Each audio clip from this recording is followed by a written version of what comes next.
everybody. Good afternoon. Let's get right to it. We had no new deaths over the last 24 hours, which is good. Related to testing, we had over 4,008 tests come back. Our 7-day rolling average positivity rate is 2.04%. We now have 42 individuals in the hospital. That's now 7% of our active cases.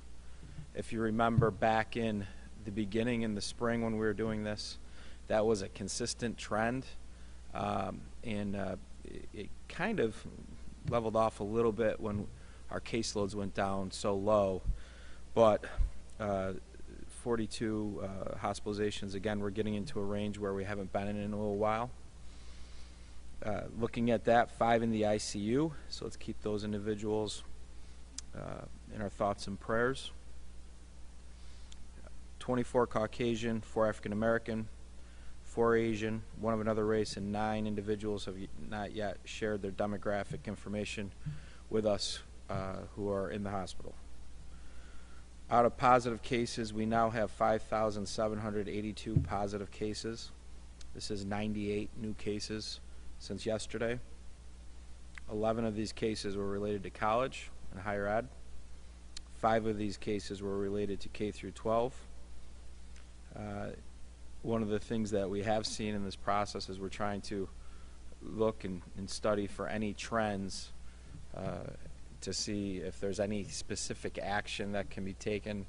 Out of these trends, we have not seen any spike in K through 12 schools.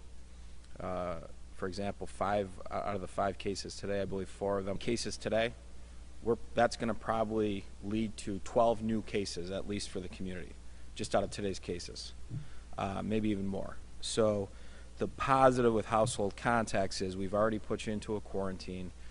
Going back and having to contact trace and try to box in that specific COVID network isn't very hard. We do have to go back and make sure that we got to everybody, but that's 26 today. That's 25% of our cases today. It's a big number, but we've had big numbers coming in for the last week or so. 3 senior facility. These are residents. I don't know the facility, but obviously we're going to watch this closely. This is concerning. Anytime a resident in a senior facility gets this, and 1 case is still being investigated. We had 67 community spread, of which we know the source of 31 of these cases. Currently, we have 589 active cases. That's up 32. So we had a nice recovery day as well. We had 66 people recover since yesterday. Normally, that's a great day and your active caseloads drop, but not when you have 98 new cases. Looking at who's been impacted, 3,225 female, 2,557 male, 747 under 19, 1,302 in their 20s, 783 in their 30s, 690 in their 40s, 813 in their 50s, 595 in their 60s, 369 in their 70s, 306 in their 80s, and 177 in their 90s. Related to school testing, we have at the F-Shed Regional Market a designated line for saliva testing. You need to get an appointment for that with Upstate. You go to mychart.upstate.edu and register online. High demand, popular test. Also, if you can't get a test that day but you want your child to still get tested that day, we have another line with Cayuga Health. We ask that people try to pre-register for this, although you don't have to, but we want you to because that will save everybody time to pre-register for the second area, the second lab. It's ongov.net/Cayuga Medical. And you can get a nasal swab there. You don't need to have pre-registration. That line is also open to the public for symptomatic testing. So that's anybody in the public who's having a hard time getting a test at another location can go there. Monday through Friday from 9 to 1. Our proactive asymptomatic testing in schools Today we are in the city school district doing testing. Tomorrow we will be at Fayetteville Manlius. Again, this is a voluntary testing program where we're going into the buildings and we're doing asymptomatic saliva pool sampling. Obviously, we've had success with K through 12. It's a controlled setting. People are wearing masks, they're distancing, sanitizing. We're doing lots of testing. So what's different from that in the community is, we've let down our guard in many respects, and the virus is back and it's everywhere. Weekend testing. The fairgrounds, upstate has a testing site at the fairgrounds. Saturdays 9 to 1. You need to have an appointment. Again, go to mychart.upstate.edu for an appointment for that on the weekends. That's a good time to get a test if you have a student that gets sent home from school as well, and it happens on a Friday. You can get tests on a Saturday. The labs are working around the clock, so you might even get a result before Monday. We're working on expanding capacity and testing overall. This takes a little bit of time. Right now, there's lots of places to get tests. We're in the process of procuring some rapid tests that we can use in a strategic setting, and we're working through a couple things there as well. Right now, our positivity rate is at 2%. The reality is 1 out of every 50 people probably has the virus based off of the data. And we know that 50 is a number related to regulations for gatherings. We also know that as we've seen this uptick as we've moved indoors with our activities and social activities. So needless to say, enforcement is going to be something we're going to be doing. We did a lot of enforcement last weekend. We will be doing the same this weekend. We need people to follow the guidelines to make sure that the risk to people in your business is minimized. We should have a very nice weekend this weekend, weather-wise, so hopefully we'll see outdoor dining again, and that's a better way to get out and see people and safer. But our COVID enforcement task force will be out Friday, Saturday, and Sunday. And so that's something that we're going to have to continue to do with elevated numbers in the community, as it's all about preserving our medical infrastructure. And let's just talk through this for a second, because when we talk about hospital beds, there's so many more people in the community that need to go to the hospital than COVID patients. And so we can't have all of our ICU beds or all of our hospital beds just with COVID patients, or else everybody else who needs them can't get them. And we never got there before, but as you can see, we let our guard down. The virus got back into the community. Our cases have gone up, and our hospitalizations go up. And we can't be at a point where mentally we say, heck with it. Let's just, we're just going to go on with our daily lives. That won't work.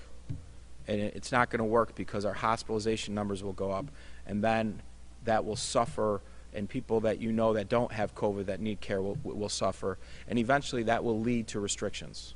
So we need to get re-engaged. The fatigue is real. We've seen very glaring examples of fatigue all over the community, but the election's over. That's going to work itself out. It's had people's attention, anxiety. It's over. Now we need to re-engage for the next 90 days here. Hopefully we'll have a vaccine soon, and then it's about getting the vaccine to everybody. But now is not the time to get lazy with this. We all have to re-engage so we get these case numbers lower, where we can do contact tracing, we can do it very well and very quickly, and that our hospital numbers stay to the point where we're not jeopardizing that infrastructure for other sick people in our community. Saying that, happy to take questions. People at Upstate about the 36 residents that were put in quarantine and whether that is impacting their capacity? I have. So I was aware of that, what happened. And again, I think there's not a bigger glaring example of COVID fatigue than that, right? A mindset of mistakes made. Everybody's tired, including the people who are doing the frontline work. So I think what you'll see, Tim, is you'll see folks, a lot of these folks are in quarantine.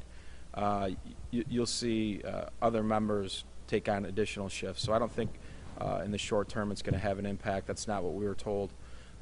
But again, if you saw a sudden surge of cases, and look, at tomorrow we're going to have a high case day again. We're going to have a very high case day tomorrow. So we've always said it takes 2 to 3 weeks once you start responding to start seeing lower caseloads.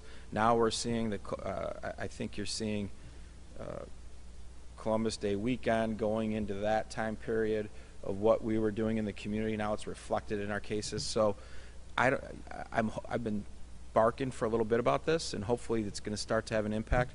But the reality is you can't get to the point where you have 70 or 80 or 90 people in the hospital from this and act like it's not going to impact other things, right? So we're moving up.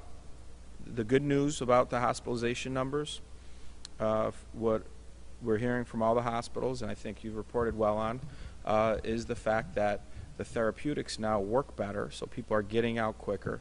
And from a mortality rate, the mortality rates are way down. But again, this isn't something to mess around with.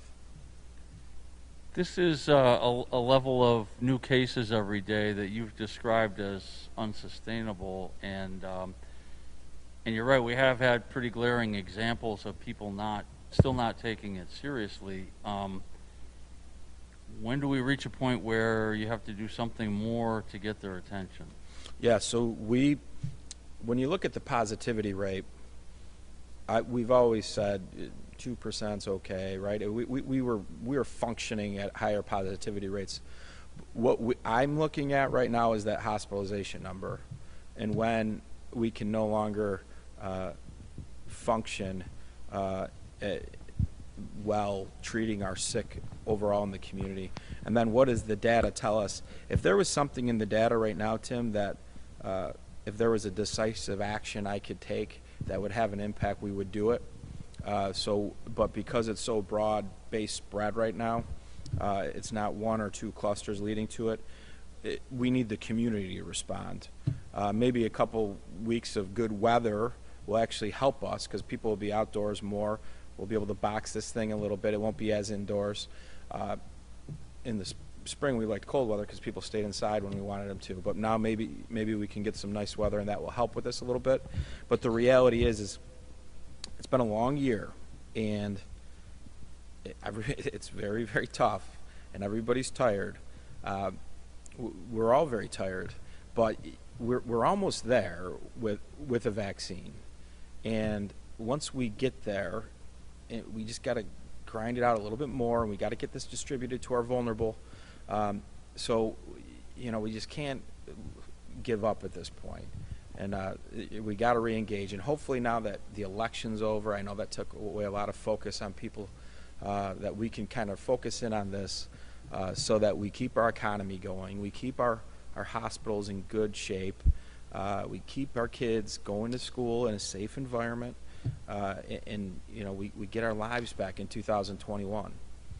You've mentioned COVID fatigue as a thing, but so many people are doing the right thing. They're not letting themselves fall victim to fatigue.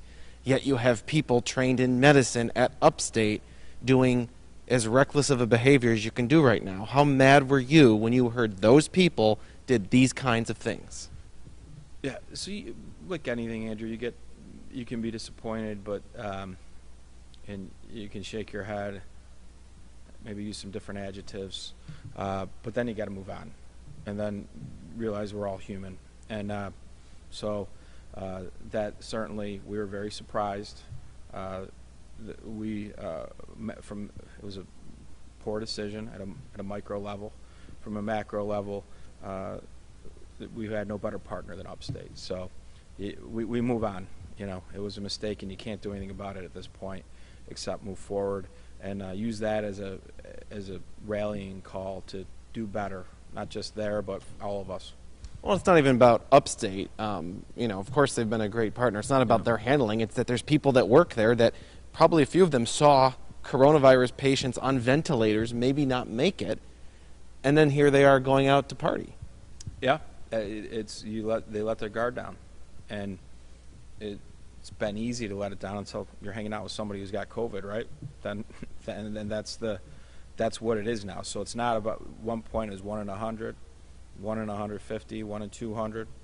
Now it's probably 1 in every 50 people. Probably somebody's got it or has been exposed to somebody. We have 1,900 people in quarantine. 19. It's a lot of people. So when you look at that, how we got to be smart now about how we interact with each other, and that's just the reality at this point. Is as we go indoors, we have to be smart. The mask wearing in places of business, in offices, in those environments, is things that people need to pick up on if they let their guard down, and everybody let their guard down when the virus really was as weak as it was in the summertime. How many of those new cases are symptomatic versus asymptomatic? We get those essentially once a week to report now because of the levels, but most of these cases are related to symptomatic cases at this point.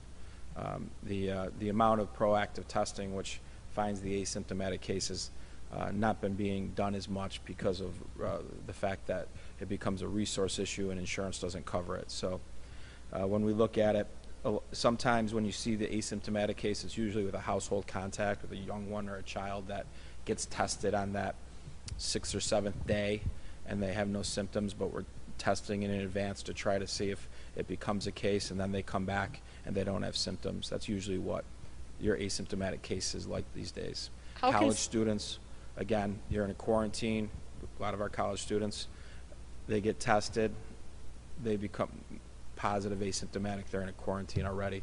So these are a lot of your asymptomatic cases now.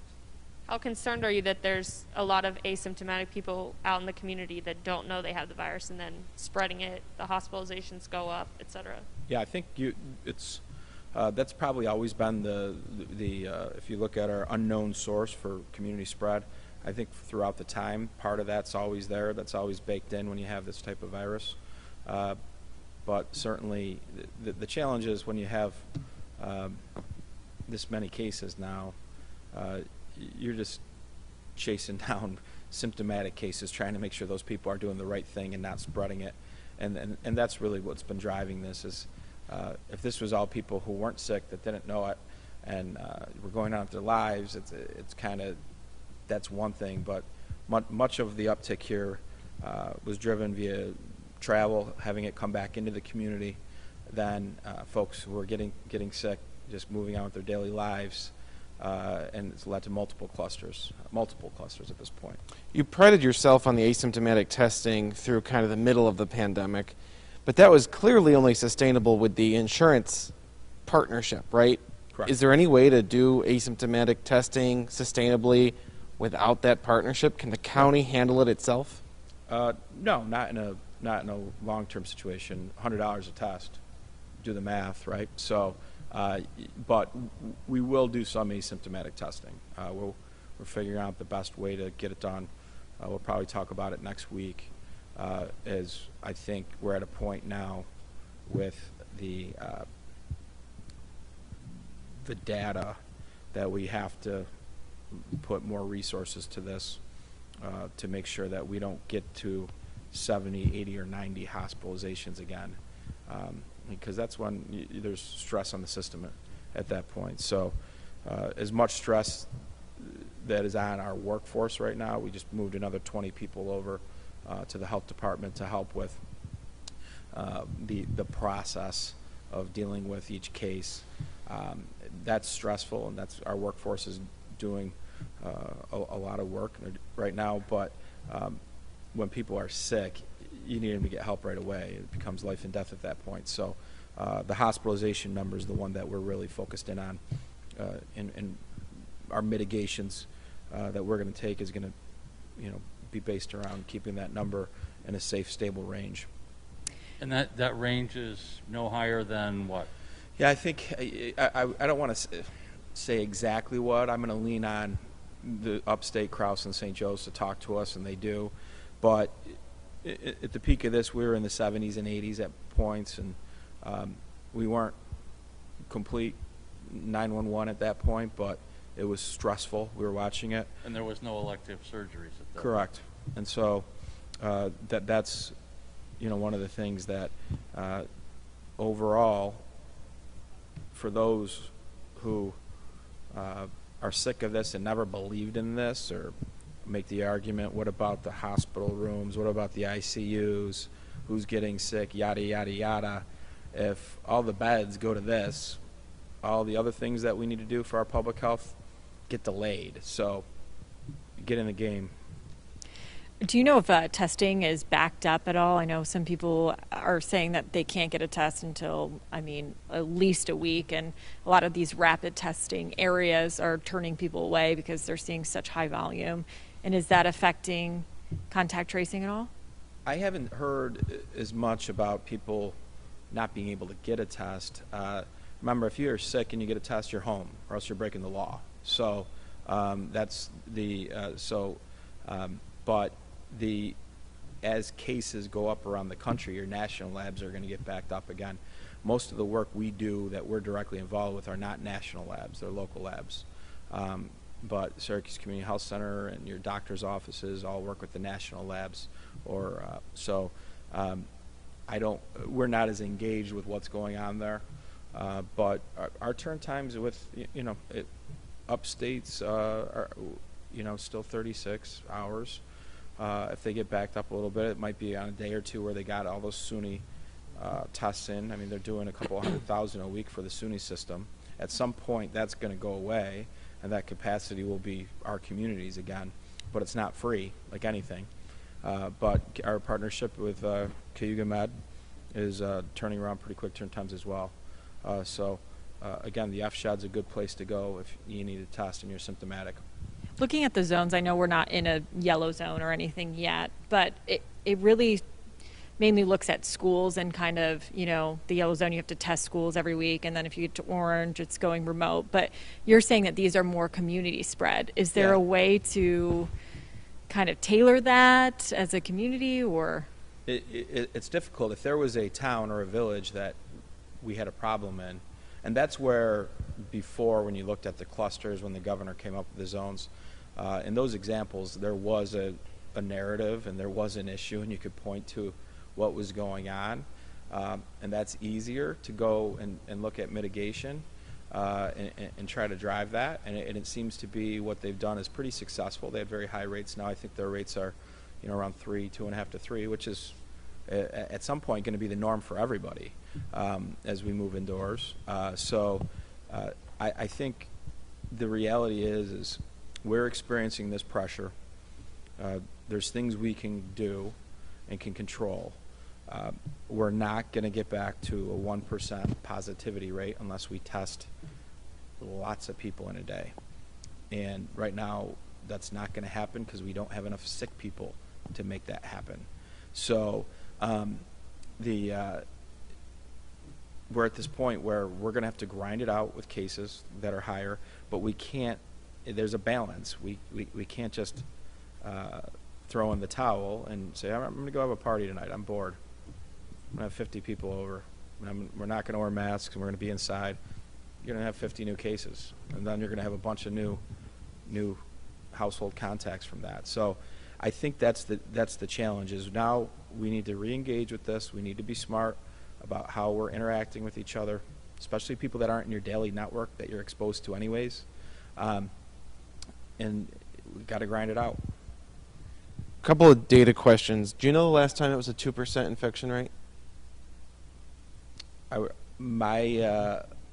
believe it's probably, we're in October. probably June or July. Wow, that long ago. And the last time 42 people were in the hospital? Probably June would be my guess. Based off that, there's direct correlations with cases, and we've had a good run. There might have been at one point, Andrew, when we had the situation with the dementia unit. It was over the summer. Our hospital number probably got this high, but there was a cluster that drove that, whereas this is community, right? So if there was a cluster, as horrible as that would be, and as it was, what happened, and then you got to get through that, and then it's done. There's not one action we can just take. It's just there's more and more cases. There's more and more travel that's leading to cases. The new testing at the fairgrounds, is that mainly to accommodate school families, or is it just because of the rise in overall cases? Yeah, so there's a pattern that the weekend to get a test over the weekend, because we're in month 8? I don't know what month we're in of this. Everybody's got the same problem, right? Their workforce is tired. They're doing more with less. So that's your hospitals, it's your nurses, that's all of our partners. So on weekends, the testing is harder, less available in the community. So it's really for the community to take advantage. Because then what happens is on Mondays you get a bunch of people who need tests, and then on Wednesdays we have huge days with positive cases. So it's almost, with the exception of the last 3 days and then tomorrow, it's almost like, if you look at, I think it's Wednesday of the last 3 to 4 weeks, it's our high day for the week, and then it scales down. Right now we're at a situation where we're going to have 3 or 4 days of very, very high data, and tomorrow might be our highest data. We'll see. It's in the same range as today. Have you seen anything other than this upstate cluster, or not cluster, but just large number of people quarantined? Anything from Halloween that might concern you? We'll see that, and from a enforcement standpoint, things were pretty good with what we're doing, and we know that things happened. Whether there's 50 people or more, doubtful, but we know things happen. We'll start seeing sick people from that probably next week. I don't think Halloween was as bad as it could have been. I think we were out there enforcing areas where we know there's typically gatherings. We got tipped off to a lot of events. We proactively spoke to those individuals. There was individuals we proactively spoke to, and they decided to go in another direction, and they got fined. So that's what this is going to be about. I think we'll continue to enforce, because we have to, because it's here, and we have to make sure that areas where people are together, that they're being put together in a safe way, and we'll certainly be looking at picking up efforts going into Thanksgiving week, which is typically a very festive week and very active week for night establishments. So we will be very active that week. The state list for flu cases for Onondaga County, does that match what you have? Not sure. Okay. Not sure I can look into that. So my question is broader, though. It doesn't sound like the flu is an alarming concern yet, right now. Not yet. We still want people to get their flu shot. The Southern Hemisphere has been a very tame flu season. That usually bodes well for us.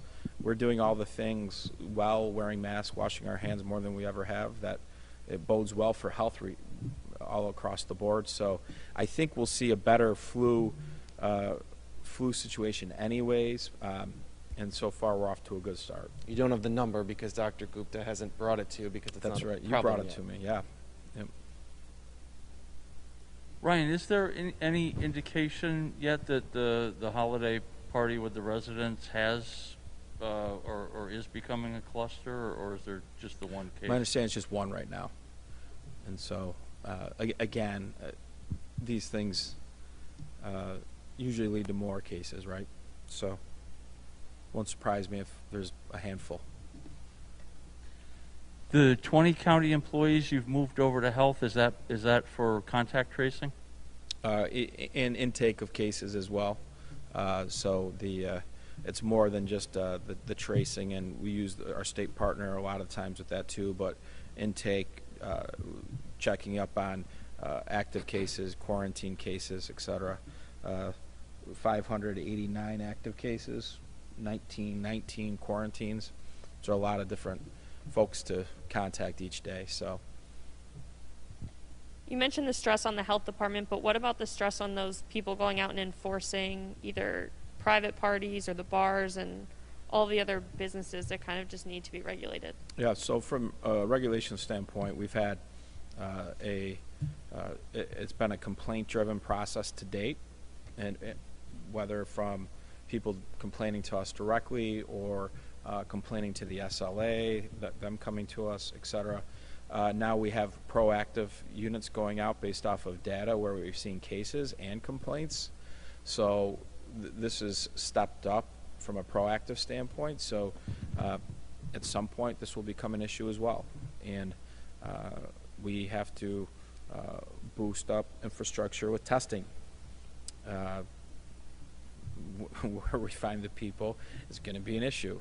And then I'm sure we're going to be asked to participate in the vaccination program. And where we find those people is going to be a challenge. But we'll get through it. We need the community's help now to help us get through it, though. And ask people to enjoy yourself, enjoy the weekend, be outdoors if you're going to see people, distance, enjoy outdoor dining. It's going to be nice. Help out your local businesses, but the outdoor activities we all could get away with this virus before, we can't move indoors and think we're going to have the same results. It doesn't happen. We've seen every type of case now. Think of something in the world that you do. Whatever you do, we've now had a COVID case based off of those activities. Gyms? We haven't really heard I'm sure much there's about been a gyms. case at the gyms where somebody there was there, yeah. They have not been a driver of cases, though. That was, again, it took us a while to get there. The thought process was very risky. That has not been a driver of cases. I'm sure out of the 5,800 that we've had, there's been a person who's gone to the gym with COVID. But it has not been a driver. But going off of that, we went a while without any alerts from the health department about gaps in the investigation. But over the last week, it seems like we've gotten a long list almost every single day. Is that just a product of more cases in the community or people going out while they're sick when they shouldn't be? Both. So I think it's either people who went to work. A lot of these are employees who are sick while they're at work, and then we have to alert the community to the hours they were working. And some are when people were in those facilities, and we got to alert the public to it. But certainly, and when you have so many cases, at some point it becomes easier to make the call to alert the public and let the public pay attention and then watch their symptoms based off of that.